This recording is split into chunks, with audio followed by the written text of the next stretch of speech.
I don't have much to say anyway. I really don't feel like I was an artist in this particular. I felt more like Sherry.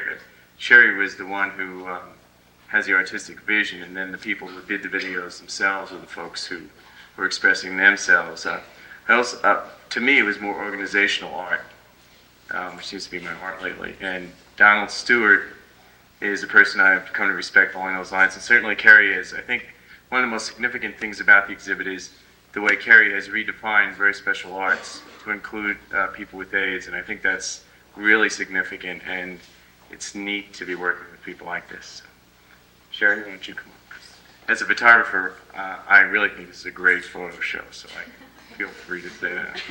Thanks, John. Thank you. We had a lot of little last-minute things to do, so I didn't get a chance to prepare exactly what I wanted to talk about. So what I think is important, though, is the motivation and the original intention of what this is all about, and that's just really coming home to me today. And I had decided that I wanted to do some volunteer work with AIDS earlier this year, and at the same time get a portfolio together, and the two seemed to just fit real naturally when I thought it seemed in Utah that because we don't have a high crime rate and we don't have a lot of the major world problems with, drug wars in the street or whatever, that people tend to take that a little bit to the extreme and think that we were in a cocoon and that something such as AIDS was really not affecting us. And not only did we not need to think about as individuals safe sex, but that it wasn't an issue that we needed to be concerned with in general. And that scared me and motivated me to bring together a group of images that would, first of all, make people realize, hopefully, that, yes, it is happening here. There's no way you can deny it, by looking face to face with the photograph, that AIDS is here in Utah. And second of all, that these are people that need love and support and acceptance in their community, from their neighborhood, from their church, from their coworkers, and every environment that their life brings them into. And when I thought about what it would be like to be diagnosed with a disease for which right now there is no cure, and then to be shunned as someone that's bad, wrong, dirty person, to be turned away, even sometimes by your family. You can read in the statements here where people are not in touch with their families even.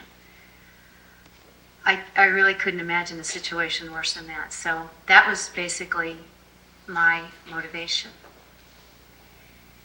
And I don't think the photographs could stand alone. They'd be basically meaningless, just a person. But with the photographs, but with the statement, it creates a synergy of understanding and hopefully an intimate view into these people's life that when one views it, perhaps can raise our consciousness a little bit to realize, that these are people that need support and love.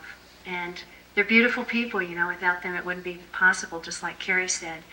I thank all of them for letting me into their lives in sometimes a very intimate way. There are two families that I especially got close to just from the length of time that I spent with them, and there's just a special warmth in my heart, and one of that is the Grays, which are featured over here. Stephen's not here today, unfortunately, but he'll be here maybe tomorrow or later today. Catherine and Carol Gray are the parents. Randy was 39, my same age, and I guess their family structure, the siblings and everything, just sort of reminded me of my own family.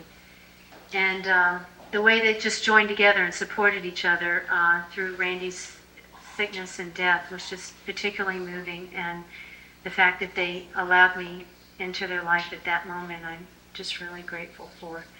They're a really beautiful family. And I remember when I first met Catherine, I asked her if she had experienced any discrimination in Utah, and she said, if he wants to go out, I just take him out, we just walk down the street, and if the neighbors don't like it, then that's their problem. And I just remember her saying that. But they've all been really incredible, the way that they responded to Randy.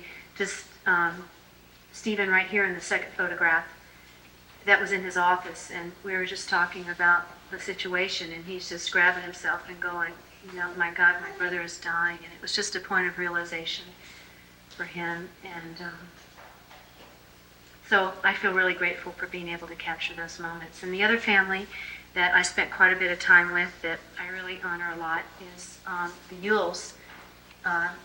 This woman who'll be here later, she's from Salina, and they were the only hemophiliac family that I could find that were willing to be photographed. And she has 2 kids, both of which are diagnosed with full-blown AIDS. Casey, 21, and Kurt, 27. And she is just a pillar of strength, the way she cares for those boys. Casey, who is quite ill, she's able to care for really because they were hemophiliacs, and she's familiar with all the medical needs and was able to take care of him. They put his bed in the back of their van and bring him up here to the HIV clinic here at the university once a week. And they're going to be here hopefully later today and definitely tomorrow. And I don't mean to point those 2 people out that, of course they did more than anybody else or they were more important. It's just that I ended up spending more time with them and kind of got to know all the members of their family, and it just really meant a lot to me, and that's why I wanted to mention that. And so if you have any questions or whatever, I'll be happy to talk to you, and I really appreciate the fact that you came.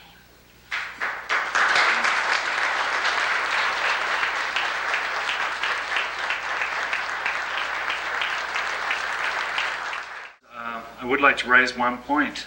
With this project, we really wanted to educate people to the fact that AIDS and HIV infection is a reality here in our protected little Zion state. It's not a bi-coastal New York, Los Angeles, San Francisco issue. It is in Salina, it is in Roosevelt, it is in very small rural communities. And this is what we are trying to impact with this exhibit, is the fact that it is our neighbors, our families, and it is going to touch everybody in this state sooner or later. I feel here today, I'm very glad for you to be here, but I would be even more pleased if I wasn't preaching to the converted. You're here because you're associated with families, or you know people, or in most situations you've come here for a purpose.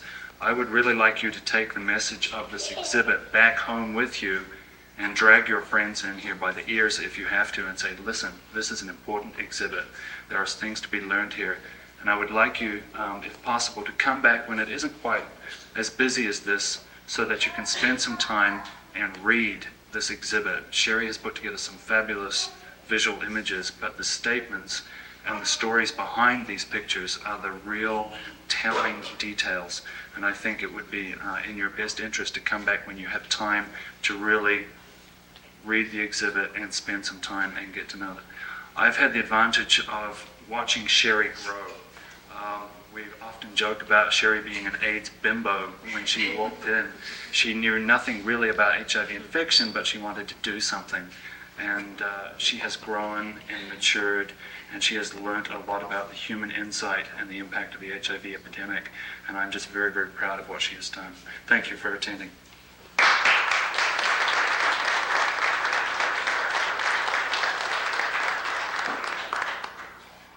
I wasn't planning on doing this today, so of course nothing is planned. But first of all, I'd like to thank Donald, who helped me initiate myself into being the co-director of the People with AIDS Coalition. Thus, I am very proud of holding that position.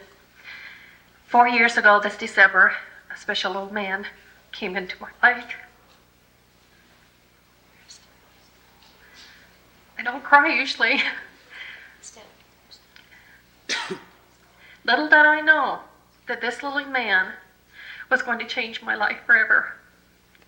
I have 3 birth children. They had been my life up until then, and they continue to be so. Because of this little man, he has brought something to our family, to the Coalition of Utah, and to Utah himself. Because this little boy is not afraid of having AIDS, and he's taught us not to be afraid of that. When he came into our life, he opened a door into learning about the AIDS virus, about people who carry the AIDS virus, and also opened the door to people who care about people with the AIDS. Donald Stewart came into Utah a couple of years ago and came into the AIDS Coalition and opened the doors to a lot of different areas. Art was one of them. It was his forte. And when he came into the office, I would say 4 or 5 months ago, and said, this is something I think we should do, a warm feeling came over my heart, and I knew it was right. And I told Donald then, and several times after that, that I felt like this project would be the one thing that Utah itself could do to show our love to people with AIDS. Donald and I had to kind of, I don't know how the word is, but as people with AIDS Coalition, we have to watch out for our clients to make sure that they are not exploited. We kind of had to convince a lot of people that this would not be the case. And as you can see in looking at every one of these photo exhibits, it has not been the case. The people of Utah who carry this virus have opened their hearts, their lives, and their souls to each and every one of you as you read these statements. Each one of these people around here that you look at has a support system. That is very important. And as what I call myself, a typical mom, I'm a typical mom. Each one of these people in these pictures has a typical mom behind them. And it has taught us, as it has every one of these families and these support givers, what true unconditional love is. That for that we are proud of. We say that Tyler's middle name is Matthew, and it means God's gift. And to us, that is just what he is. And that is what every human being that is on these walls is to us, God's gift. Thank you for coming.